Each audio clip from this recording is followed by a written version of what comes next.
को धन्यवाद देते हैं आज रात की खूबसूरत समय के लिए। परमेश्वर के कदमों पर हमें अवसर दिया। हालेलुया। सबको जय मसीह के, सबको संध्या वंदन देते हैं। Today we are going to meditate the second part of the qualities of the God of Elijah. एलिया के परमेश्वर के कुछ गुणों को संडे मॉर्निंग सेशन में हमने मेडिटेट किया था। I think almost 2 points we meditated. The Lord of Elijah, एलिया के परमेश्वर के गुणों के बारे में। Hallelujah. What was that those 2 points? One, our God is the God who provides authority and power. हमारे परमेश्वर में अधिकार और शक्ति को प्रदान करने वाले परमेश्वर है। हमने प्रकृति के ऊपर जो अधिकार, हालेलुया, उसी विषय में हमने देखा था। हालेलुया। प्राणियों के ऊपर, हालेलुया, देश के ऊपर, सूरज चांद के ऊपर, हालेलुया, हर एक सृष्टि के ऊपर परमेश्वर के अधिकार के साथ प्रभु ने अब उस अधिकार हमें दिया हुआ है। मौसम पर अधिकार दिया है, प्रकृति पर अधिकार दिया है, और परमेश्वर आज भी। The second point was our God who answered in fire on the Mount Carmel. करमेल के पर्वत पर आग पर उतरकर वो जवाब देता है। हमारा परमेश्वर कैसे जवाब देता है? आग उतार कर जवाब देता है। ऐसे छोटी मोटी हवा शब्दों से नहीं, बड़ी आग उतर कर जवाब देता है। आग में प्रकट होता है परमेश्वर। हमें मालूम है मूसा ने और पर क्या हुआ था, वो जब भेड़ बकरी को चला रहा था, एक बार बड़ी आग देखा। वो पास में जाकर देखना चाहा, उस झाड़ियों में से, उस आग में से आवाज आई। That was the presence of the Lord. वो हमारे खुदावन की उपस्थिति था।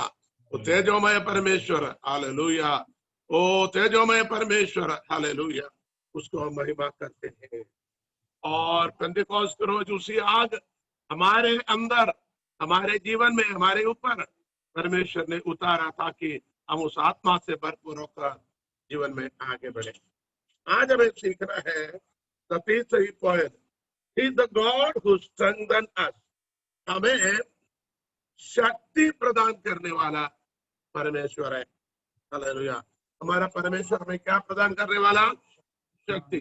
जब हम सोचते हैं मैं निर्बल हो गया, मैं कमजोर हो गया, मैं बीमार हो गया, अब मुझसे कोई काम हो नहीं पाएगा, अब क्या मालूम मैं सेवकाई कर पाऊं, अभी मैं जीवित रह पाऊं। हमें मालूम है बहुत सारे लोग आत्महत्या क्यों करते हैं? आत्महत्या खाने के नहीं वजह से नहीं होता, बल्कि उनके मनोबल खत्म हो जाता है, उनके धैर्य समाप्त हो जाता है। वो ये सोचता अब मेरे से नहीं बनेगा, अब मैं आगे बढ़ नहीं पाऊंगा, अब मैं ये कार्य ना कर पाऊंगा, इसी प्रकार वो निकल जाता। इधर एलिया के साथ क्या घटना है आपको ध्यान से सुनना। ये खाने पीने की ना होने की वजह से नहीं, क्योंकि एलिया को स्वर्गदूतों ने लाकर खिलाया, कौवा ने लाकर खिलाया। एलिया के साथ क्या है? एलिया को स्वर्गदूत ने लाकर खिलाया और कौवा ने भी लाकर खिलाया है। हालेलुया। तो परमेश्वर सर्वशक्तिमान है, वो कुछ भी कर सकता है। लेकिन यहाँ एलिया की वांट टू डाई, वो मरना चाहता है। क्यों? वो बोलता है प्रभु बस अब मैं कोई बड़ा तो नहीं है। उसको आप 19 अध्याय, आप उसकी 19 अध्याय की 15वीं आयत पढ़िएगा। 15 नहीं, 4 आयत पढ़िएगा। पहले 4 आयत पढ़िएगा। जंगल में एक दिन के मार्ग पर जाकर एक झाऊ के पेड़ के तले बैठ गया। एक पेड़ के तले बैठ गया। हाँ, उसने यह कहकर अपनी मृत्यु मांगी। देखो, वो यह कहकर अपनी मृत्यु मांगी। परमेश्वर से मृत्यु मांगता है। पहला राजाओं के पुस्तक 19 अध्याय 4 आयत, उसने परमेश्वर से मृत्यु मांगी। अरे मांगे तो प्रभु दे नहीं सकता है, क्योंकि हमने रविवार सुबह की सेशन में यह सीखा, उसने एक ही प्रार्थना, छोटी सी प्रार्थना में स्वर्ग से आग उतर कर अपनी महिमा को प्रकट कर सकता है। और नबियों को, 850 नबियों को एलिया ने क्या किया? टैंग टैंग टैंग, क्योंकि 19 अध्याय की पहले आयत में लिखा हुआ है, उसने क्या क्या किया है?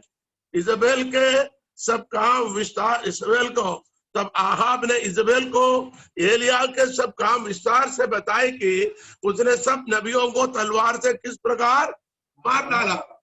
अकेले मनुष्य सब नबियों को, कितने थे? 850 नबियों को खत्म किया है। हम क्या करेंगे? हम कॉम्प्रोमाइज करता है, लेकिन अनकॉम्प्रोमाइज्ड सर्वेंट ऑफ गॉड, यानी बिना समझौते से परमेश्वर के पक्ष में जो है, जो प्रभु के साथ नहीं है, जो प्रभु को ललकारता है, जो जिंदा खुदा को ललकारता है, उनको तलवार से खत्म करने वाले एलिया। आपको मालूम है लेवी परिवार को खुदा ने खिदमत के लिए मिलाप वाला तंबू में, परमेश्वर की भवन में सेवकाई के लिए क्यों चुना? क्योंकि जिस दिन वाचा की पट्टिया दिया था वो लेके मूसा आ रहा था, लोगों ने क्या किया? हारून के नेतृत्व में बछड़े को मूर्ति बनाकर उनको आराधना किया। तो परमेश्वर को ये बिल्कुल पसंद नहीं है। परमेश्वर उसे क्या करता है? उसे गुस्सा करता है, घृणित करता है मूर्ति पूजा। लेकिन मूसा को इतना कोप हुआ, मूसा ने क्या किया? उस वाचा की पट्टियों को तो फेंक दिया, आकर उस सोने की बछड़े को आग में और जलाया और उसको पिघलाया, उसको कूट कूट कूट कर पानी में गोला और सबको पिलाया। हाँ, पिलाने के बाद में कहा जो यहोवा के पक्ष में है अलग हो जाओ। आपको मालूम है लेवी गोत्र के लोग तुरंत अलग खड़ा हो गए, बोले हम यहोवा के साथ। तो मूसा ने बोला अपने अपने तलवार उड़ा लो, किसी का न माँ न बाप न भाई न बहन देखना नहीं, चेहरा मत देखना, बस काट डालो। मालूम है क्या किया? लेवी गोत्र ने 3000 पुरुषों को उस दिन काट डाला। किस वजह से? हालेलुया, परमेश्वर के साथ विश्वास योग्य होकर वचन के साथ वफादारी होने से।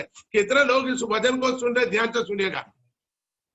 परमेश्वर की वाचा की पट्टियां, जो वाचा 10 आज्ञा जो दिया गया, लोगों ने बछड़ा बनाकर उसकी आराधना करने से परमेश्वर की क्रोध कोप उन पर भड़क उठने से मूसा ने कहा जो परमेश्वर के पक्ष में है अलग हो जा।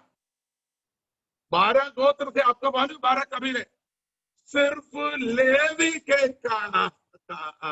खानदान, लेवी के गोत्र के लोग, लेवी के परिवार के लोग बोले हम प्रभु के साथ है भैया, कुछ भी हो जाओ। हमने नहीं किया। तो मूसा ने बोला काट डालो। कहा न बाप न माँ न भाई न बहन किसी को देखना नहीं, जो भी हो काट डाल दो। 3000 लोगों को काट डाला। क्यों? जलन होना चाहिए अंदर। कौन सी जलन? परमेश्वर की वचन को अपनाने में, वचन पर चलने का जो जज्बा होना चाहिए, जो तीव्रता होना चाहिए। हम तो एलू गेलू करके वाको टेको इधर उधर कर कर टाइम पास करने वाले जिंदगी प्रभु को पसंद नहीं। प्रभु ऐसे लोगों को इसलिए लेवी को क्या किया? कागनात के लिए बुलाए, इसलिए बुलाया। आपको मालूम है गिनती 4 अध्याय में और 7 अध्याय में जब पढ़ते हैं, बोले लेवी मेरा है। और आपको एक और बात बताता हूं, 1000 साल बादशाही के दौरान, 1000 साल बादशाही के दौरान, उससे पहले योशुआ के टाइम पर भी लेवी को क्या नहीं दिया? कनान के देश में जमीन नहीं दिया। लेवी को कनान के देश में जमीन नहीं दिया, जिसको बांट बांट कर दिया। 1000 साल बादशाहत में 1000 साल जब खुदावन की राज्य इसी जमीन पर रहेगा, तब क्या करेंगे? यरूशलेम में फिर एक मंदिर बनाए जाएंगे, और जो फलस्तीन की लड़ाई होता है उसको, पूरा देश को इस्राएल के 12 गोत्र के लिए फिर बांटेंगे। तब भी एली के लिए, तब भी लेवी के लिए नहीं है, क्योंकि वचन में कहता है लेवी के लिए कोई भाग नहीं देना, क्यों? मैं स्वयं उनके हिस्सा हूं। परमेश्वर कहता उनके हिस्सा मैं हूं। हेलो, परमेश्वर के वचन सुनने वालों, आपको जमीन की 4 एकड़ चाहिए, 4 लाख रुपए चाहिए, यहाँ छोटा सा घर चाहिए, गाड़ी चाहिए, या परमेश्वर स्वयं आपका हिस्सा बने? आप स्वर्ग में या कनान में जमीन की बात करते हो, स्वर्ग में घर की बात करते हो, स्वर्ग में आपको ऐसे मस्ती के जीवन की बात करते हो। आज कलाम हमें यह सिखाता है, हमें स्वर्ग में कोई जमीन जायदाद नहीं चाहिए। परमेश्वर मेरी जीवन की हिस्सा है, मेरी जीवन की हिस्सा मेरा परमेश्वर स्वयं मेरी जीवन की हिस्सा मेरे। हालेलुया। तो हम क्या देखते हैं? हमें देखते हैं परमेश्वर की वचन के आधार पर, हालेलुया, जब हम जीवित बताएंगे, जीवित रहोगे, हालेलुया, परमेश्वर हमारा हिस्सा बन जाएंगे। हालेलुया, यहोवा हमारा स्वयं के हिस्सा बन पाएंगे। अब यहाँ पर हम 1 राजा 19 अध्याय में हमने क्या पढ़ा? एलिया नबी मरना चाहता है,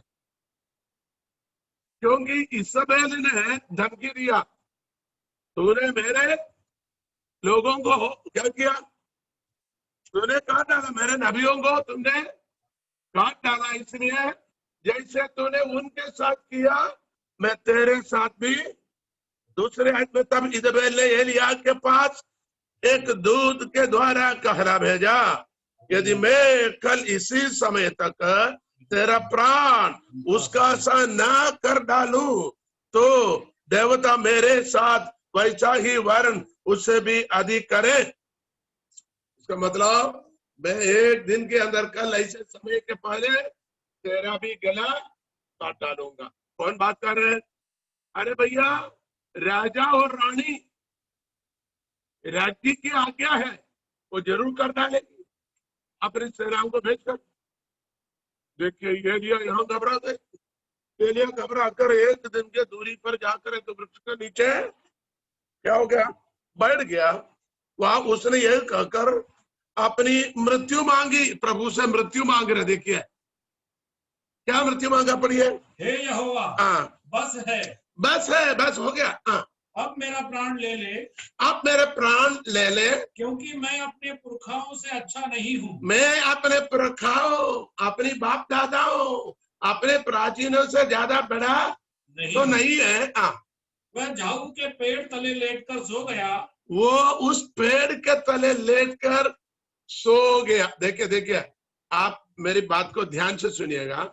ये एक प्रार्थना में स्वर्ग से आग उतारने वाला प्रभु का दास है।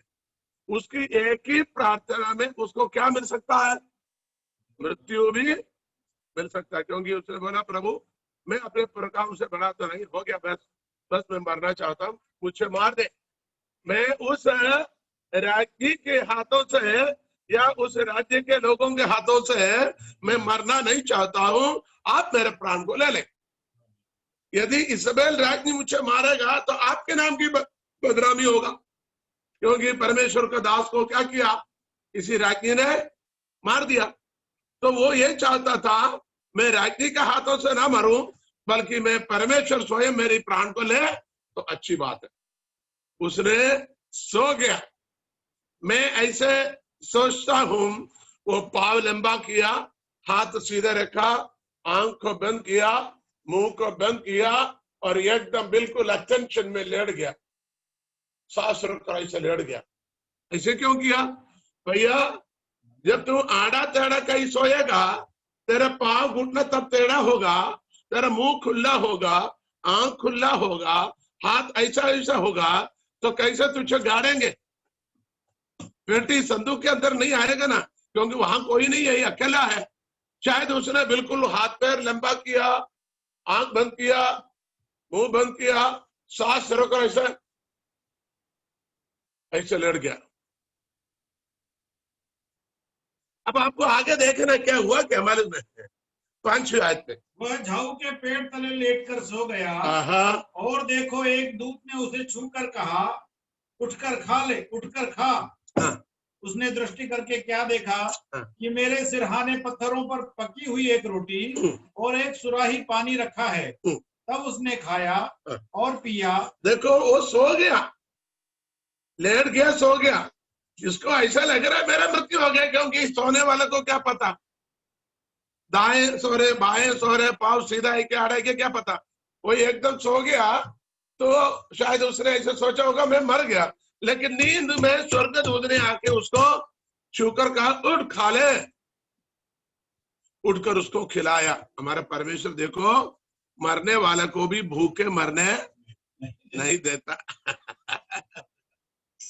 ये सोचा होगा प्रभु तो कितना अच्छा है, मेरे बारे में क्या ख्याल करते, मैं मरने वाला था तो भूखे मरने नहीं दिया, धन्यवाद परमेश्वर। खा पिया, उसने फिर लेट गया। और आगे नीचे पढ़ेंगे उसके साथ में। दूसरी बार यहोवा का दूत आया और उसे छूकर कहा, उठकर खा, उसकर खा, क्योंकि तुझे बहुत लंबी यात्रा करनी है। क्योंकि तुझे बहुत लंबी भारी दूर की यात्रा करना बाकी है। यहां एक संदेश बताता हूं। यहां पर एलिया अपनी मिनिस्ट्री समाप्त किया, अपनी सेवकाई समाप्त किया। बोला मैं अपने प्रकाम से बढ़ा तो नहीं, इतना तो क्या, उतना ही बहुत है, इतना ही बहुत है, अब मुझे मरना चाहिए। एलिया अपनी सेवकाई को, अपनी मिनिस्ट्री को समाप्त किया। बोले अब मैं सेवकाई करना नहीं चाहता हूं, क्योंकि हालात सही नहीं है, मेरे विरुद्ध प्रॉब्लम्स हो रहे हैं, शायद मैं कभी भी तलवार से, दुश्मन से मर सकता है, इसलिए अब मैं जीना नहीं चाहता हूं, अब मैं कोई बड़ी बड़ी काम करना नहीं चाहता, मेरे प्राण को ले ले। सीधी बात है, अच्छी बात है, इसमें कौन सी गलती है? प्रभु को उसको करके भी देना चाहिए था। लेकिन यहां बात क्या हुआ, एलिया की सामर्थ्य खत्म हो गई, एलिया की दिलेरी खत्म हो गया, एलिया की धीरज नष्ट हुआ, एलिया की धैर्य खत्म हो गया।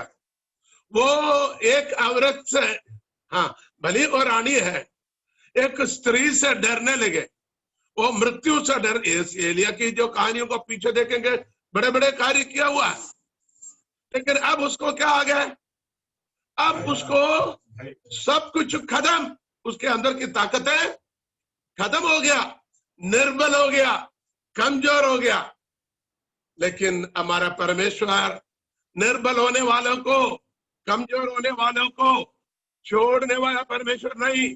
आप इतना ही बोले, प्रभु मैं कमजोर हूं, प्रभु मैं निर्बल हूं, प्रभु मुझ में ताकत नहीं, प्रभु आप मुझसे नहीं बनता, आप इतने ही बोले, आपको दुगुनी सामर्थ्य भरने वाला परमेश्वर है। इधर मैंने दुगनी क्यों कहा, एक बार स्वर्गदूत ने रोटी और पानी दिया, खाया पिया, उसकी खुराक कितना है प्रभु को मालूम है ना। आधी रोटी तो नहीं लाया, आजकल की अपनी रोटी नहीं, आपको मालूम है फलस्तीन देश में रोटी बना तो बहुत बड़ा बेटे, बड़ा बड़ा है, हाँ रोटा सा भी बड़ा होता है। उसको उर्दू में तमीज बोलता, तमीज क्या बोले, हाँ तमीज रोटी, वो इतना बड़ा गोले का बनता है, उसको हाथ से इतने बड़े बनते बनता, वो एक आदमी खाता नहीं। ये पाकिस्तानी हमने दुकानों में देखा, ये पठान भाई लोग उसमें से शायद 1-2 खा सकते हैं, हम जैसे लोग उसमें 4 में उसका 1/4, एक चौथी टुकड़े ही हम खाते हैं। बड़े लोग शायद आधा खाते हो या 1 खाते हो, लेकिन एक रोटी लाकर दिया, फुल्का, इतनी सी फुल्का नहीं, उसने खा पी लिया, ताकत पाया। इतना भी नहीं, उसको दोबारा फिर खिलाया। देखिए दुगनी सामर्थ। हेलो, जितना उसको ताकत चाहिए था उसकी 2 गुने दिया। बोला तेरी सेवकाई अभी समाप्त नहीं हुआ, तेरी मिनिस्ट्री अभी खत्म नहीं हुआ है। अब ध्यान से सुने हैं, तुझे एक लंबी सफर अब जाना है। जितना तूने किया है उससे भी बढ़कर तुझे कार्य करना है। जितनी सेवकाई तुमने किया है उससे अधिक कार्य आपको करना है। जितना सामर्थ्य तूने परमेश्वर की प्रकट किया उससे भी अधिक कार्य आपको करना है। जितनी बार परमेश्वर के नाम को ऊंचा किया उससे भी अधिक है। एक लंबी, ध्यान से सुनिए और आप अपने आप में बोलिए, मुझे एक अधिक यात्रा करना है, एक लंबी यात्रा करना है, एक लंबी मिनिस्ट्री करना है, अधिक यात्रा करना है, अधिक सेवकाई करना है। Hallelujah, hallelujah. कभी कभी मैं स्वयं, मुझे कभी ऐसे लगता है ताकत खत्म हो गया, हाँ ठीक है अभी मैं सोते रहना चाहिए, हमारे बच्चे आए वो लोग कर लेंगे सेवकाई, उनको बोले बेटा तू ही कर लो मेरा हो गया। कभी कभी मन में ऐसे सोचता हूँ, फिर मैं प्रार्थना करता हूँ प्रभु नहीं, अब मुझे पहले से भी ज्यादा सेवकाई करना है, मुझे पहले से भी ज्यादा करना है। जितना अभी तक किया है उसके अधिक और करना है, क्योंकि एलिया को परमेश्वर कहता है तेरी सेवकाई समाप्त हुआ करके दुनिया बोलेंगे, इस दुनिया के ताकत बोलेंगे तेरी मिनिस्ट्री खत्म। आप सुन रहे हो?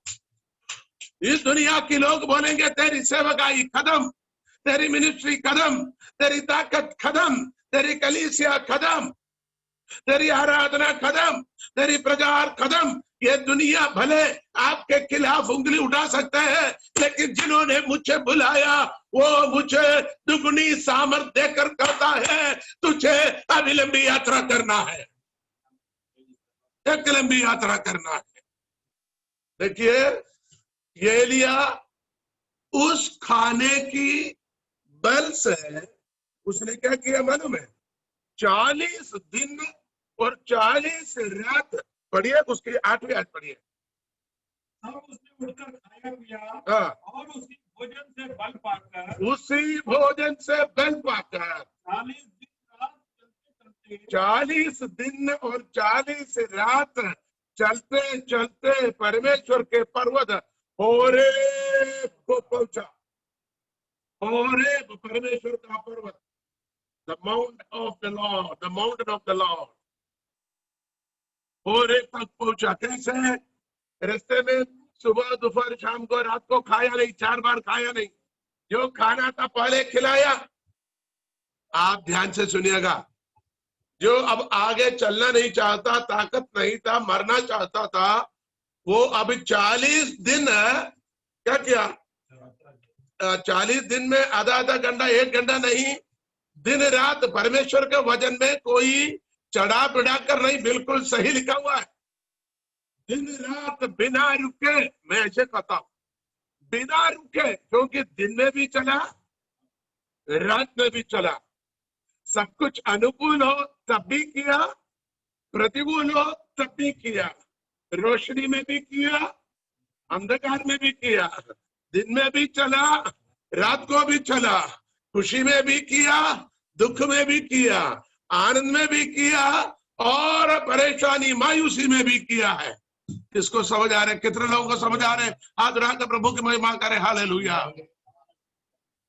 सब कुछ ठीक है तो प्रभु को सेवकाई के लिए बैठने वाले हमको आज परमेश्वर कहता है विपरीत परिस्थिति में भी हमें प्रभु की सेवकाई में आगे जाना है, क्योंकि हमें बुलाने वाला हमारा जीवित सर्वसामर्थी परमेश्वर है और निर्बलों को बल देता है। Hallelujah, praise the Lord. जो निर्बल है करके आप करो, आप बोलिए मैं निर्बल हूं। खुदा कहता है बेटा तो चिंता मत करो। दूसरा कुरिन्थियों 12 अध्याय के अंदर कहता है हालेलुया, जब जो निर्बल कहता है परमेश्वर कहता है मैं अपनी सामर्थ्य से तुम्हें भर दूंगा। 9वीं आयत, हालेलुया। उसने कहा मेरा अनुग्रह तेरे लिए बहुत है, क्योंकि मेरी सामर्थ्य निर्बलता में सिद्ध होती है। हाँ, मेरे अनुग्रह तेरे लिए काफी है, बहुत है। क्योंकि मेरी सामर्थ निर्बलता में सिद्ध होती है। हम निर्बल कर कर कहे, प्रभु सामर्थ से हमें सिद्ध करता है। इतनी सी चट्टाक पर सामर्थ, अस्पताल में जाके एक छोटी सी इंजेक्शन लगाकर 2 गोली देकर भेजता, चलो 1 हफ्ते बाद आ जाना, ऐसे सामर्थ नहीं। वो क्या करता है, परमेश्वर हमें हालेलुया निर्बलता में अपने सामर्थ्य में सिद्ध होती है, सामर्थ्य से परिपूर्ण करता है। हालेलुया, सामर्थ्य से परिपूर्ण करता है। हमारा परमेश्वर कितना महान है। इसलिए हम गीत में गाता है, निर्बल को तूने बल है दिया। हालेलुया, वो निर्बल को बल देता, बलवान को बल नहीं देता। हाँ, ये ध्यान रखिएगा। आप समझते हैं मेरे पास ताकत है भैया, कोई हमारे साथ नहीं तो भी हम तो ये करेंगे वो करेंगे, ऐसा है वैसा है। मेरे पास बुद्धि है, मेरे पास बल है, मेरे पास ताकत है, मेरे पास खेती है, मेरे पास संपत्ति है, मैं किसी के और देखकर नहीं, मेरे पास ये ताकत वो ताकत। हाँ, राजनीति की ताकत है, नेताओं की ताकत है, पुलिस की ताकत है, प्रशासन की ताकत है, मुझे कोई कुछ नहीं करेगा, इसे कोई सोचता है। तो खुदा बोलता है, बेटा मैं निर्बल को अपना ताकत दूं। हालेलुया बोले, निर्बल को वो हमें ताकत देता है। हालेलुया, हम परमेश्वर को धन्यवाद देता है, उसके पवित्र नाम को हम धन्य करते हैं। हालेलुया। यहाँ पर हम क्या सीख रहे हैं, हमारा परमेश्वर हमें सामर्थ देकर, सामर्थ कैसे मिलता है, हमें प्रेरितों की पत्री पहले 8 में, जब पवित्र आत्मा तुम पर आएगा तुम सामर्थ पाओगे। यहाँ पर अभी आपने पढ़ा 2 कोरिन्थी 12:9 करता है, परमेश्वर हमें क्या करता है, अपनी सामर्थ से भरपूर करता है। हालेलुया।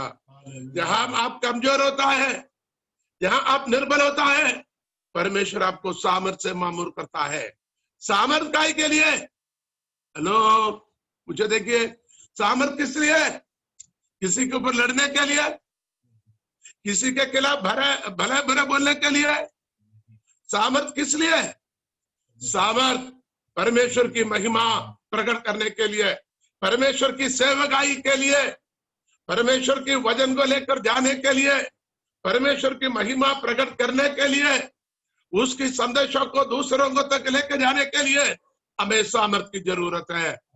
देखिए, उसी सामर्थ से एलिया ने 40 दिन और 40 रात बिना रुके चल कर होरेब में गया। हाँ, होरेब में जाकर उसने फिर बड़ा काम वहां करता है। लेकिन उसके पहले सामर्थ किस लिए है वो भी बताता हूं। पहले मैंने कहा प्रभु की सेवकाई के लिए, प्रभु की सेवकाई के लिए आपकी सामर्थ की जरूरत है। सेवकाई के बिगड़, सामर्थ के बिगड़ आप सेवकाई नहीं कर पाओगे। अब उसकी 15वीं आयत देखिए।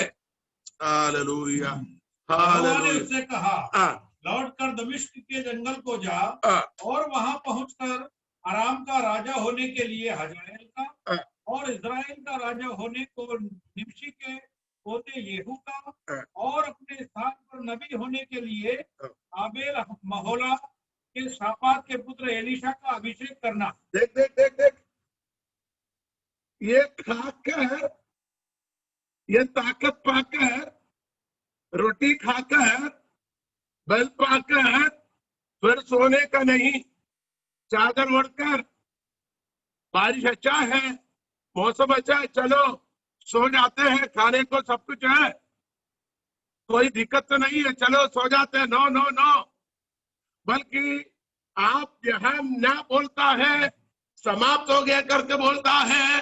प्रभु कहता तेरी सेवकाई समाप्त नहीं हुआ, तेरे सेवकाई अभी शुरू है।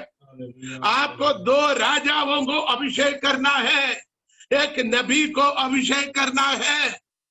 ध्यान से सुनिए, वो जीवित रहकर मरने से पहले उन्हें राजाओं को, नबियों को अभिषेक किया नहीं, लेकिन जहां मरना चाहता, परमेश्वर कहता है तू मरने वाला नहीं, मैं तुम्हें सामर्थ दूंगा, जाओ। ये होरेब में गया जरूर। होरेब में जाने के बाद उसने क्या किया मालूम है? एक गुफा में जाकर वहीं रहने गए। हम जब पढ़ते हैं, आप उसके 10 आयत से 9 आयत से जब पढ़ता है, हालेलुया, 9 आयत पढ़िए। वहां एक गुफा में जाकर टिका, एक गुफा मिला, वहां जाकर टिक गया, वहीं सोने लगे, वहीं रहने लगा। आगे, और यहोवा का वचन उसके पास पहुंचा, यहोवा की वचन उसके पास पहुंचा, हे एलिया तेरा यहाँ क्या काम? हे एलिया तेरा यहाँ क्या काम? उसने उत्तर दिया, खुदा के कलाम सुनने वाले हरेक परमेश्वर के बेटे बेटियों को आज रात को पवित्र आत्मा सचेत करता है। परमेश्वर के अनुग्रहों को प्राप्त करने के बाद किसी सुरक्षित स्थान पर जाकर आराम से रहने के लिए प्रभु ना चाहता है। भले प्रभु ने आपको भेजा है, लेकिन गुफा में आकर आराम से रहने का, सुरक्षित रहने का, चुप कर रहने को नहीं भेजा। पूछता एलिया तुझे यहाँ क्या काम है? हेलो, आज रात को कुछ लोगों को परमेश्वर की आत्मा आपके हृदय में बात करता है, तुझे यहाँ क्या काम है? तुम अभी सुरक्षित यहाँ रहने वाला नहीं, तुम इस गुफाओं में आराम से मौज मस्ती करके रहने वाला नहीं, तू अपनी सुरक्षा देकर यहाँ ना रहने वाले, तुझे यहाँ कोई काम नहीं, तेरे काम यहाँ नहीं है। हालेलुया। और 10वीं आयत उसने उत्तर दिया, सेनाओं के परमेश्वर यहोवा के निमित्त मुझे बड़ी जलन हुई है। सेनाओं के यहोवा परमेश्वर के निमित्त मुझे बड़ी जलन हुई है, क्योंकि इजराइलियों ने टाल दी, तेरी वेदियों को गिरा दिया और तेरे नबियों को तलवार से घात किया है, और मैं ही अकेला रह गया हूँ और वे मेरे प्राणों के भी खोजी हैं। अब इसको थोड़ा गुस्सा आ गया। हम लोगों को भी गुस्सा आता है कि नहीं? प्रभु मुझे भिन्नहीन जैसे क्यों नहीं बनाते? मुझे अंगूर, बहुत सारे लोग अंगूर नरूला के पीछे, अंगूर हो, सेफल हो, अनार हो, लोग नरूला बनना चाहता है, कोई एजेकियल बनना चाहता है, कोई भिन्नहीन बनना चाहता है, कोई एजेकिया फ्रांसिस बनना चाहता है, कोई दिनकरन बनना चाहता है। किसी किसी के मन में थोड़ा सा नाराजगी प्रभु से है, जरूर है। हेलो, एलिया को भी नाराजगी आई, बोले मुझे बड़ी गुस्सा है, मुझे बड़ी जलन है, क्योंकि जिन लोगों ने तेरी वेदी को नष्ट किया है ना, और तेरी वाचा को टाल दिया, वेदियों को गिरा दिया और नबियों को तलवार से घात किया, और मैं अकेला रह गया, मैं अकेला बच गया, लेकिन वो अब मेरे प्राण को खोज रहे हैं। प्रभु तू मुझे सुरक्षा नहीं दे रहे, इसलिए मैं थोड़ा जलन में हूँ, थोड़ा गुस्सा में हूँ। तब प्रभु एक और बात क्या कहता मालूम है? देखिए 11वीं आयत, उसने कहा, परमेश्वर ने कहा निकल कर यहोवा के सम्मुख पर्वत पर खड़ा हो। तो निकल कर यहोवा के सम्मुख पर्वत पर खड़ा हो। और यहोवा पास से होकर चला, और यहोवा के सामने एक बड़ी प्रचंड आंधी से पहाड़ फटने और चट्टानें टूटने लगी, तो भी यहोवा उस आंधी में ना था। फिर आंधी के बाद भूकंप हुआ, तो भी यहोवा उस भूकंप में ना था। फिर भूकंप के बाद आग दिखाई दी, तो भी यहोवा उस आग में ना था। फिर आग के बाद एक दबा हुआ धीमा शब्द सुनाई दिया। यह सुनते ही एलिया ने अपना मुंह चद्दर से ढांपा और बाहर जाकर गुफा के द्वार पर खड़ा हुआ।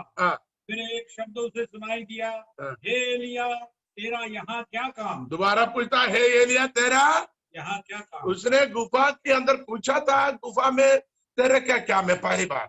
फिर भी गुफा में उसने अपनी शिकायत बताया, बोलो निकल बाहर आ, गुफा के बाहर पहाड़ पर खड़ा हो जा परमेश्वर के सामने। अच्छा, वहां 2-3 बात हम देखते हैं, वो थोड़ा मैं बताना चाहता हूँ। उस आयत को, 1-2 आयत को आप देखिए। वो ये बातें उसकी, यहोवा के पास होकर चला, यहोवा के सामने एक बड़ी प्रचंड आंधी, पहाड़ फटने और चट्टानें टूटने लगी। 3 बातें, प्रचंड आंधी, पहाड़ फटने, चट्टानें टूटने, है ना, और यहाँ पर आंधी में यहोवा ना था, और आंधी के बाद भूकंप हुआ तब भी नहीं, और यहोवा का भूकंप में ना था, और भूकंप के बाद आग दिखाई दी तब भी यहोवा उस आग में। ऐसे तो परमेश्वर आग में प्रकट होता, आंधी में नहीं, भूकंप में नहीं, हवा में नहीं, और आग में नहीं। नहीं नहीं, अभी हमारे एक प्रॉब्लम, हेलो, हम सकता है प्रॉब्लम क्या है, हम कहीं पर भी थोड़ा सा हवा आ गया, वाह वाह वाह वाह, बड़े तारीफ करते हैं।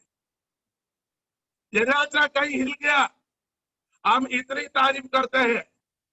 एक दुष्टात्मा कहीं थोड़ा सा ड्रामा कर दिया, हम उसकी तारीफ करते, फोटो निकालते हैं, वीडियो बनाते हैं, और क्या करते हैं, हम YouTube में अपलोड करते हैं, सबको बांटते हैं, बोले बांटो बांटो बांटो, लोग देखें, क्योंकि ये दुष्टात्मा की मिनिस्ट्री करते हैं।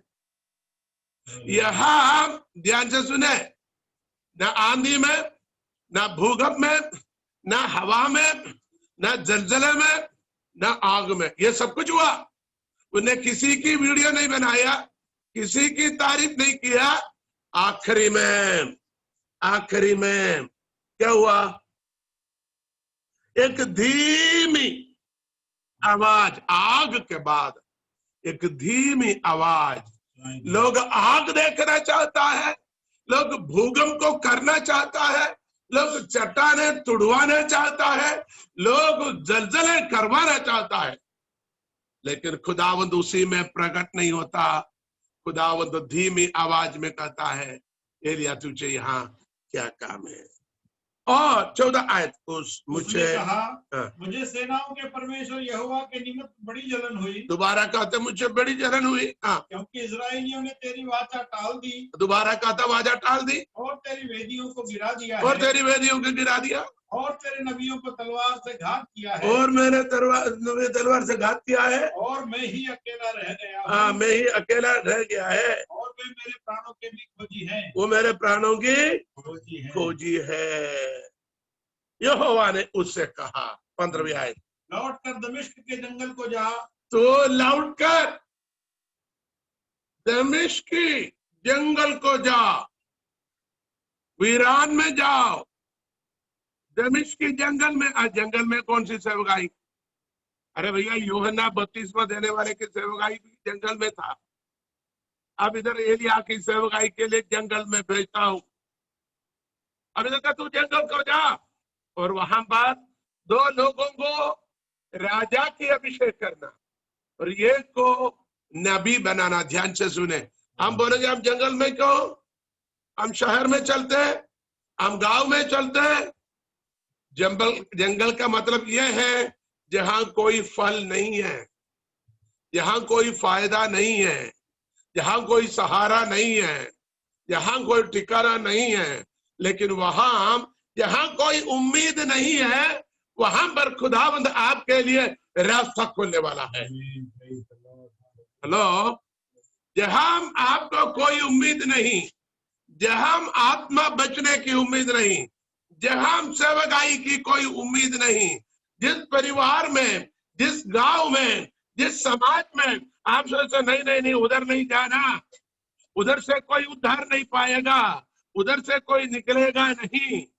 लेकिन खुदा कहता है तुम चले जाओ, 2 राजा और 1 नबी, जहां असंभव को परमेश्वर संभव करता है। 2 राजाओं को अभिषेक किया, 1 नबी अर्थात एलीशा को अभिषेक किया। सोचिए, यदि पहले वो मर जाता, ये राजाओं को अभिषेक कर सकते हैं? अपने पीछे 1 नबी एलीशा को अभिषेक कर सकते हैं, और एलीशा दुगनी सामर्थ को पा सकते हैं? नहीं। आपको मालूम है वजन, आप पहला राजा और दूसरा राजा पढ़कर देखिए, एलिया ने जितने अद्भुत कार्य किया उसकी दुगनी एलीशा ने किया है। किसको समझ आ गया? एलिया ने जितना अद्भुत कार्य की सेवकाई किया उसकी दुगुनी काम एलीशा ने किया। फिर कभी बताऊंगा कितना काम एलिया ने किया, कितने एलीशा ने किया, वो क्या क्या था। इसका मतलब एलिया की दुगुनी सामर्थ्य किसको दिया? एलीशा को। यहाँ एक संदेश मैं आपको बताना चाहता हूं। जहां जो व्यक्ति अपने आप को कमजोर समझते हैं, कमजोर कहते हैं प्रभु के सामने, प्रभु कहता तू जब निर्बल हो मैं तुम्हें सामर्थ्य से मामूर करूंगा, मैं तुझे अभिषेक करूंगा और तुझे अभिषेक को बांटना है। इसको समझ आ गया? अभिषेक काय के लिए? अभिषेक अपनी जेब में रखकर घूमने का नहीं। जैसे कुछ लोग छोटी बोतल में तेल लेकर घूमते कि नहीं, वैसे घूमने के नहीं अभिषेक। फिर काय के लिए? अभिषेक बांटने का है। अभिषेक के कार्य आपको करना है। You have to manifest the anointing of the Holy Ghost, and you have to impart the anointing of the Holy Ghost someone else. If God has anointed you, you have to impart the anointing to someone else. खुदा ने आपको दिया हुआ अभिषेक को, सामर्थ को दूसरों पर आपको क्या करना है? डालना है, भरना है, मजबूत करना है। यदि आप दूसरे को, मुझे देखिए, इधर देखिए, स्क्रीन की ओर देखिए, हालेलुया।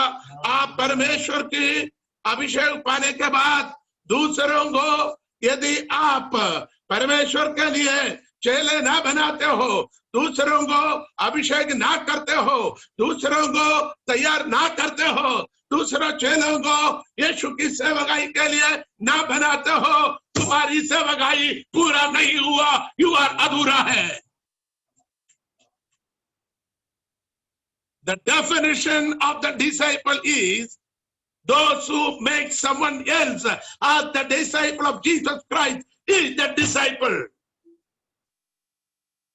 दूसरों को यीशु मसीह के लिए जो चेला ना बना सके वो यीशु की चेला नहीं है। हेलो, एक उदाहरण बताता हूं। लूका के सुसमाचार में एक शास्त्री, शायद 19 अध्याय में, एक शास्त्री यीशु के पास आकर कहा, तू जहां कहीं जाए मैं तेरे पीछे चलूंगा, तू जहां कहीं जाए मैं तेरे पीछे चलूंगा। यीशु फिर कर उसके देखकर कहा, आसमान के परिंदों को तो घोंसला है। 18 अध्याय पढ़िए। Hallelujah, praise the Lord, praise the Lord. कि सरदार ने उससे पूछा, हे उत्तम गुरु, अनंत जीवन का अधिकार? नो।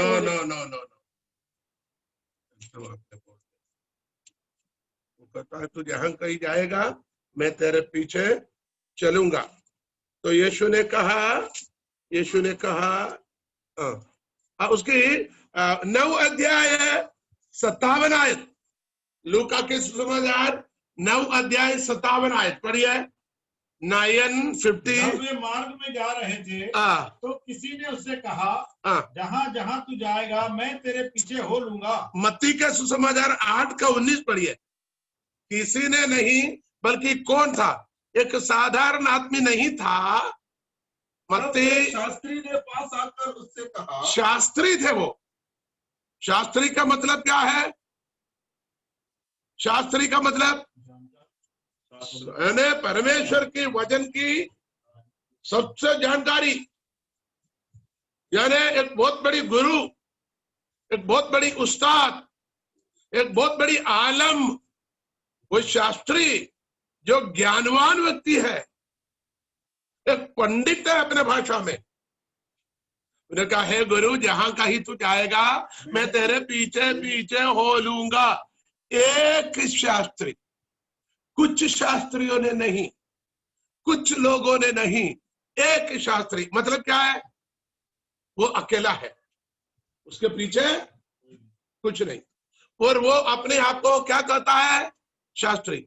शास्त्रियों का उस समय का पहचान भी होता था, वेशभूष के साथ उसकी पहचान होता था समाज में, ये शास्त्री है, बड़े ज्ञान है, लेकिन उसके पीछे कोई नहीं। लेकिन यीशु ने 20वीं आदमी उसका जवाब दिया। यीशु ने उससे कहा, लोमड़ियों के भट्ट और आकाश के पक्षियों के बसेरे होते हैं। लोमड़ियों को तो भट्ट, आकाश के पक्षियों को तो बसेरे या घोंसला होते हैं, परंतु मनुष्य के पुत्र के लिए सिर धरने की भी जगह नहीं है। यहाँ पर एक गलत फहमी मनुष्य के दिमाग में सबसे पहले आता है, ताकि आप सोचे कि ये शास्त्र ने कुछ मांग कर आया करके। भैया ये स्वयं शास्त्री है, हर बात में ये कौन है? एक धनी जानवान व्यक्ति है। उसको छोटा मोटा पैसा, जैसे गांव खेड़े में हम जाते हैं, हमें जो भेंट मिलता, ऐसे भेंट की उसकी जरूरत नहीं है। लेकिन उसने फिर क्या सोचा है? यीशु मसीह यहां पर कहता है, क्या कहता है? आसमान की परिंदों को, लोमड़ियों को तो भट्ट है, आकाश के पक्षियों को बसेरा होते हैं, परंतु मनुष्य के पुत्र के लिए सिर धरने का भी जगह नहीं। ये दो बातें हैं, एक बात नहीं। पहली बात, लोमड़ियों का भट्ट, परिंदों को बसेरा। इसके अर्थ क्या मालूम है? लोमड़ी भट्ट इसलिए बनाता है ताकि अपने बच्चे को जन्म दे। आपने कहा देखा कौन सी लोमड़ी कौन सी भट्ट में या बिल में रहता? नहीं, वो चट्टानों में, झाड़ों में घूमते फिरते रहता है। आप देखिए ये गांव खेड़ों में रहने वाले कुत्तों को देखिए, लोमड़ी के जात का, वो भी थोड़ा उसकी थोड़ा सा क्या बोलेंगे, जात में मिलते जुलते हैं। जब उस कुत्ते जो घर में पालता नहीं, घर में पालता हो तो घर वाला देखभाल करते हैं, वो मिट्टी के अंदर गड्ढा करेगा। गर्भवती डॉगी क्या करेंगे मालूम है? अपनी प्रसव की पीड़ा की कुछ दिन पहले से गड्ढा खोदना शुरू हो जाएगा, क्योंकि उनको मालूम है एक दिन मुझे बच्चों का जन्म देना है। वो बच्चों का जन्म गड्ढे में करते। और परिंदा को देखो, आपने देखो कौन सी पक्षी घोंसला में रहते हैं।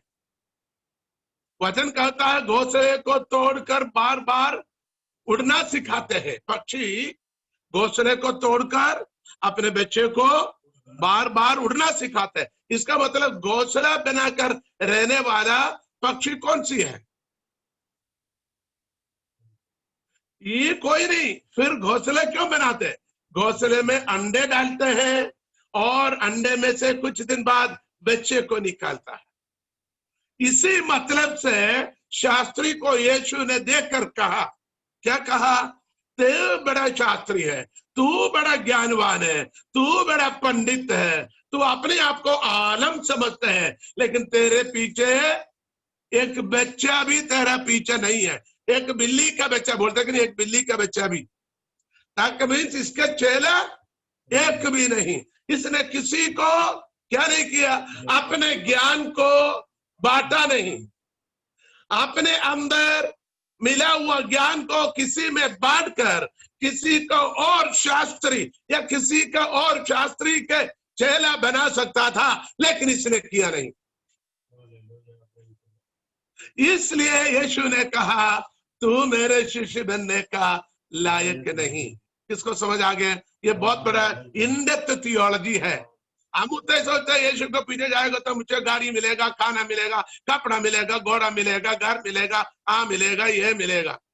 हम यही सोचते हैं, लेकिन खुदावंद कहने का मतलब यही था। यहाँ पर शिष्य के अर्थ क्या है? जो दूसरों को शिष्य बना सकते हैं वो ही यीशु का शिष्य रह पाएगा।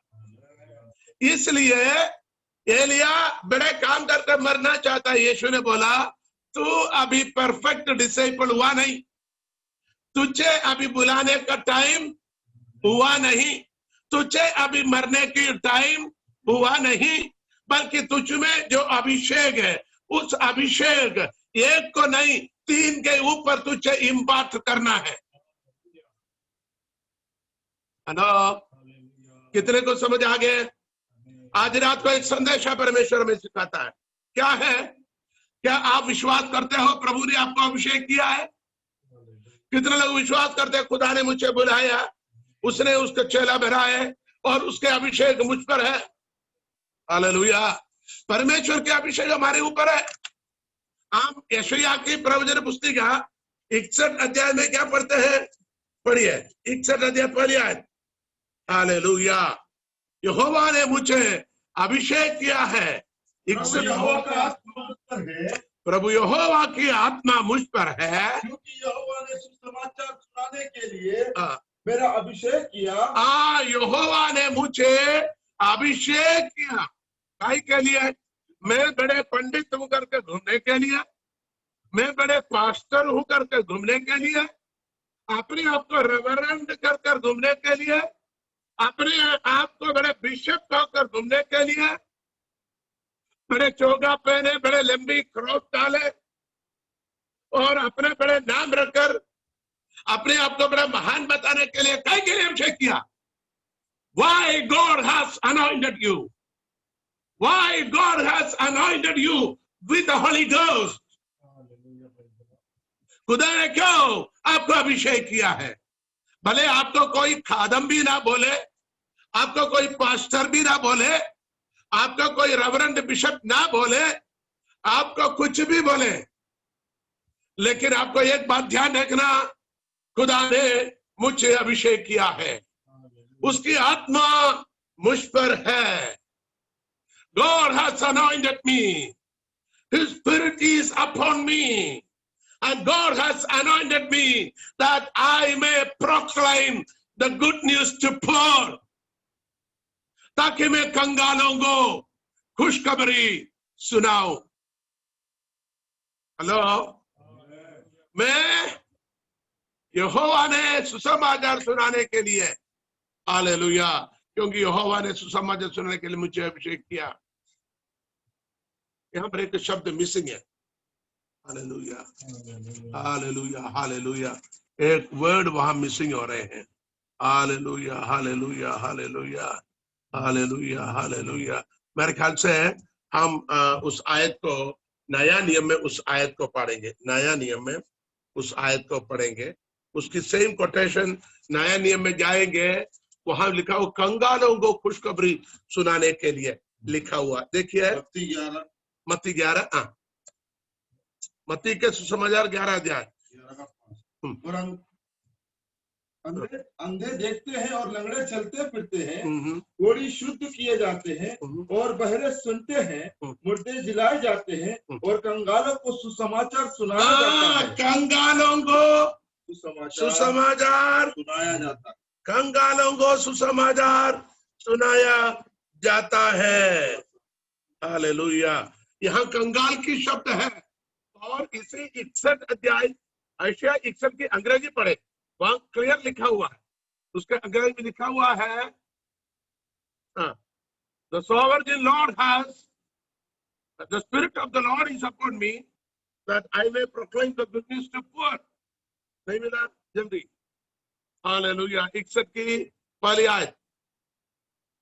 The Spirit of the Lord is upon me, because the Lord hath anointed me to preach good tidings unto the meek. Unto the meek. Meek का मतलब क्या है? दरिद्रों को, कंगालों को। वो कंगालों को खुशखबरी सुनाने के लिए अभिषेक किया है। हेलो, किसको समझ आ गया?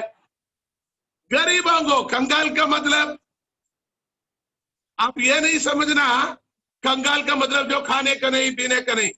कंगाल का मतलब वो है, आप भले करोड़पति हो, भले अमीर हो, पूरे भारत को खरीद सकता है, सोना चांदी जेवरात आपके पास है, यदि यीशु आपके पास नहीं है, अनंत जीवन को आपने हासिल नहीं किया, तो आप कंगाल है।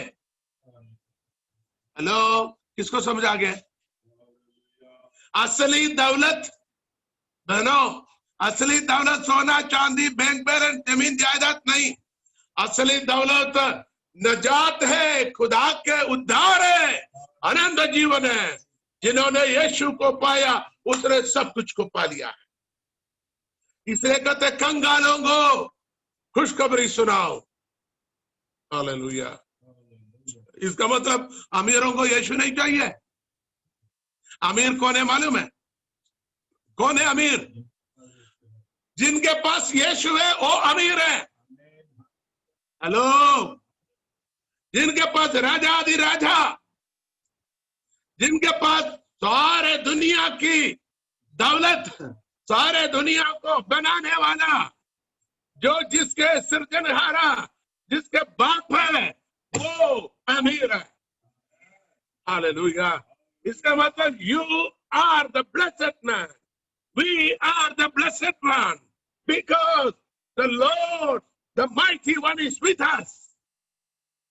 Hallelujah, hallelujah. अथवा गरीब, विनम्र, कंगाल के अर्थ गरीब, विनम्र व्यक्तियों को शुभ संदेश सुनाने के लिए मेरा अभिषेक किया है। हालेलुया। ध्यान से सुनिएगा, हम वापस आएंगे। हालेलुया। एलिया के बात पर हम आते हैं। हालेलुया। यहाँ पर उसने, खुदा ने कहा तुझे 2 राजाओं को अभिषेक करना है और एक नबी को अभिषेक करना है।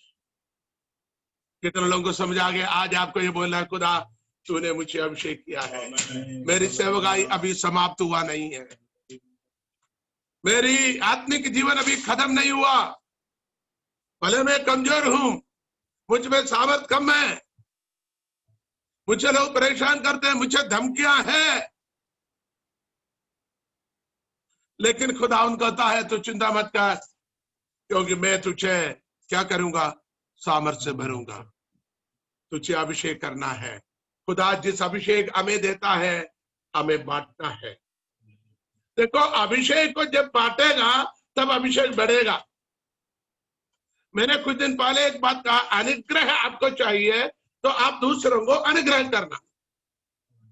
आप दूसरे को अनुग्रह करेगा तो आपको स्वयं अनुग्रह मिलेगा। आपको मालूम है, एक विधवा स्त्री, दूसरे राजा में एक विधवा स्त्री,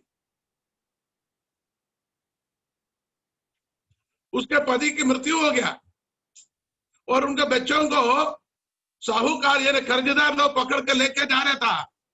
तो उसने नबी के पास आया, भविष्यवक्ता के पास आया। उसने कहा तुम, तेरे पास क्या है? बोले 1 कुप्पी तेल है। बोले तू अड़ोस पड़ोस में जाकर खाली बर्तनों को बुला लो। खाली बर्तनों को बुलाए तो क्या कहा? बोला तू और तेरे बच्चे अंदर जाकर इन कुप्पियों में तेल को डालना है। तेल डालते गए कुप्पी में, दूसरे भरनी में, कुप्पी में डालते गया, यहाँ तेल बढ़ते गया, डालते गया, बढ़ते गया, डालते गया, बढ़ते गया, डालते गया, बढ़ते गया। जैसे आप बांटोगे, जैसे अभिषेक बढ़ेगा।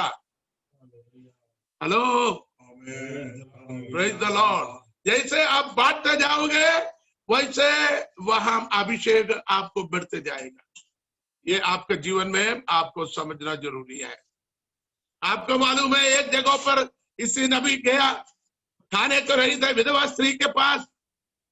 वो अपने बेटे के साथ एक छोटी रोटी बनाकर खाकर मरने वाले थे, लेकिन उसी में से पहले एक छोटा सा, छोटी रोटी में से एक छोटा बनाकर इस प्रभु को, दास को बांटने से क्या हुआ मालूम है? जब तक उस देश में अकाल खत्म होने तक उसके डब्बे में आटा खत्म नहीं हुआ, उसका कुप्पी में तेल समाप्त नहीं हुआ, बढ़ते गया, बढ़ते गया। आप जैसे बांटते जाओगे वैसे बढ़ते जाओगे। वचन को बांटो, वचन बढ़ेगा आपके जीवन में। आत्मा को बांटो, आत्मा बढ़ेगा। अनुग्रह को बांटो, अनुग्रह बढ़ेगा। अभिषेक को बांटो, अभिषेक बढ़ेगा। Hello, praise the Lord, praise the Lord, hallelujah. परमेश्वर यही बात हमें सिखाता है। आज हम क्या सीख रहे हैं? हमारा खुदावंद हमें सामर्थ से भरपूर करता है, हमें दिलेरी देता है, हमें ताकत देता है, हमें कुव्वत देता है, हमें अपने सामर्थ से भरपूर करने वाला परमेश्वर है। कितने लोग विश्वास करते हैं मेरा परमेश्वर, जब मैं निर्बल हूं, जब मैंने सोचा मैं निर्बल हूं, तब प्रभु ने मुझसे कहा मैं तुझे बल दूंगा। जब मैंने सोचा मैं अकेला हूं, प्रभु ने कहा दुनिया के अंत तक मैं तेरे साथ हूं। किसको समझ आ गया? हालेलुया। हेलो, आज आप स्वयं बोलिए, प्रभु मैं निर्बल हूं, लेकिन मैं समाप्त होना नहीं चाहता। मुझे मालूम है आप मुझे अपने बल से भर देगा। भले मैं सामर्थ में कमजोर हूं, लेकिन आप मुझे सामर्थ से ताकत में भर देगा। हालेलुया। मुझे और लंबी यात्रा करना है, बोलिए मुझे और लंबी यात्रा करना है, मुझे और बड़ी सेवकाई करना है, मुझे और प्रभु की महिमा करना है, मुझे और बड़े बड़े कार्य को करना है। खत्म हुआ नहीं, हाँ ठीक है टाइम पास हो गया, इतना हुआ, खाए पिए सोए, अब क्या करना ये नहीं सोचना। प्रभु से बोले मुझे बड़े कार्य करना है, आपका दर्शन को बढ़ाओ। हबक्कुक 2 अध्याय में क्या कहता, दर्शन को पट्टिया में लिख रख, बड़े अक्षरों में लिख, साफ अक्षरों में लिख, ताकि भागते हुए दौड़ते हुए भी सहज से पढ़ सके। दर्शन को एक वक्त प्रभु ने रखा है, वो आएगा जरूर, भले उसी में विलंब हो, लेकिन वो आएगा जरूर। Hello, hallelujah. हबक्कुक 2 अध्याय, हालेलुया, 2 और 3 आयत को, आपके दर्शन शायद अभी तक आया नहीं होगा। आप बोले खत्म, मैं समाप्त हो गया, मैं मरना चाहता हूं, विश्वास छोड़ना चाहता हूं, सेवकाई समाप्त करना चाहता हूं, बस लंबी चौड़े क्या करना, खत्म, जो है उससे खुश हूं, 4 आत्मा है उससे मैं खुश हूं, 4 परिवार है वही बहुत है, अब क्या करना, 4 जगह पर जाता हूं उतनी बहुत है। नो नो नो नो, खुदा कहता है आपको बड़ी यात्रा करना है, बड़ी सेवकाई करना है, बड़े विश्वास को प्रकट करना है। सिर्फ अपने लिए प्रार्थना कर कर चंगाई प्राप्त करने से बढ़कर औरों के लिए प्रार्थना करें। यीशु मसीह ने जो कार्य किया वैसे कार्य हम भी कर सकते हैं, और यीशु ने कहा मुझ पर विश्वास करने वाला मुझसे भी बढ़कर कार्य करेगा। आप अपने आप को कमजोर समझते हो, हमारा खुदावंद एलिय्याह का खुदावंद है। Praise the Lord, hallelujah. कितने लोग विश्वास करते हैं, हाथ उठाकर प्रभु को धन्यवाद दे और बोले मेरे खुदावंद एलिय्याह का परमेश्वर है, वो मुझे सामर्थ में देगा, वो मुझे मरने ना देगा। हालेलुया। एक और शब्द एलिय्याह के बारे में कहूं, वो मरकर उस वृक्ष के नीचे जहां कोई नहीं, छुपकर राज्ञी से, राजा से डरकर छुपकर कहीं नाले किनारे मरकर वहीं सड़कर खत्म होना चाहता था, लेकिन खुदा ने बोला नहीं नहीं, यू वेट, तुझे अभी बहुत काम करना है। मालूम है एलिय्याह की अंत क्या हुआ, कैसे हुआ, कौन बता पाएंगे? एलिय्याह के शरीर के साथ उसको उठा लिया गया, अग्निमय रथ, अग्निमय घोड़े आए और भवंडर में एलिय्याह को शरीर के साथ उठा लिया गया। आज एलिय्याह परमेश्वर की उपस्थिति में इसी शरीर के साथ, हालेलुया, भले उसके नाशवान शरीर अविनाशी शरीर में बदल गया, वो स्वर्ग में जीवित है। आपको मालूम है यरूशलेम में प्रभु यीशु मसीह जब पहाड़ के ऊपर अपने चेलों को लेकर गया था, वहां मूसा के साथ एलिय्याह भी उतर आए थे।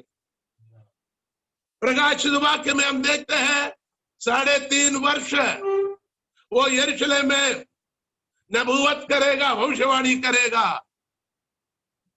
हालेलुया। महाविपत्ति के समय पर कितने लोगों को समझ आ रहे हैं? प्रभु को धन्यवाद है। आपकी सेवकाई समाप्त नहीं हुआ, आपकी सेवकाई अब शुरू होना है। हालेलुया। आपकी मिनिस्ट्री अभी शुरू होना है, आपके विश्वास जीवन अभी शुरू होना है। हालेलुया।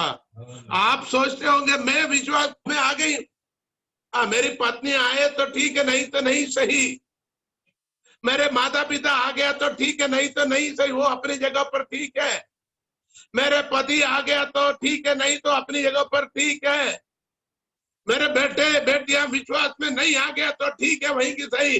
नो नो नो, खुदावंद कहता है तेरी सेवकाई खत्म नहीं हुआ, अब बाकी है। खुदा ने आपके ऊपर अभिषेक दिया है, खुदा ने आपके ऊपर सामर्थ दिया है, आपको उस अभिषेक को बांटना है, औरों को अभिषेक करना है, और उनको प्रभु में लेके आना है। आइए समर्पण करते हुए हम प्रार्थना करेंगे। आंखों को बंद करें, हम प्रार्थना में चले। आज हम यही प्रार्थना करें, खुदावंदा तेरी दुगनी सामर्थ्य हमें भरे। भले मेरे मन कभी कभी परेशान होता है, मेरे सोच कभी कभी ऐसा होता है, बस मैं समाप्त करने का सोच में लगे रहता हूं, लेकिन आज खुदा कहता नहीं, तेरी यात्रा अब शुरू है। अब लंबा यात्रा करना है, अब भारी यात्रा करना है। अभी तक तूने छोटी मोटी यात्रा किया है। एलिया से क्या बोला? अब आपको लंबी यात्रा करना है। खुदावंद खुदा शुक्रगुजार है। हमने सोचा था, हमने बड़ी यात्रा किया और बहुत कुछ किया। हम कभी कभी सोचता था बस हम ये बोलते रहे, लेकिन आज हमने सिखाया नहीं, अब हमें लंबी यात्रा करना है, अब हमें भारी यात्रा करना है। प्रभु हमें सामर्थ्य, बल दे, ताकि हम बड़े बड़े कार्य को कर सको और तेरे कार्य को जो अधूरा बाकी है, जिसके लिए आपने हमें बुलाया, उस अभिषेक को बांटते जाओ। प्रार्थना सुना जाने के लिए धन्यवाद। इस मसीह के नाम से हम मांगते हैं, आमीन आमीन। Thank you for watching. आपकी बहुमूल्य समय के लिए, वचन को ध्यान से सुनने के लिए, और परमेश्वर आपको आशीष दे। कल शाम को इसके बाकी और हम सीखेंगे। तब तक के लिए जय मसीह की।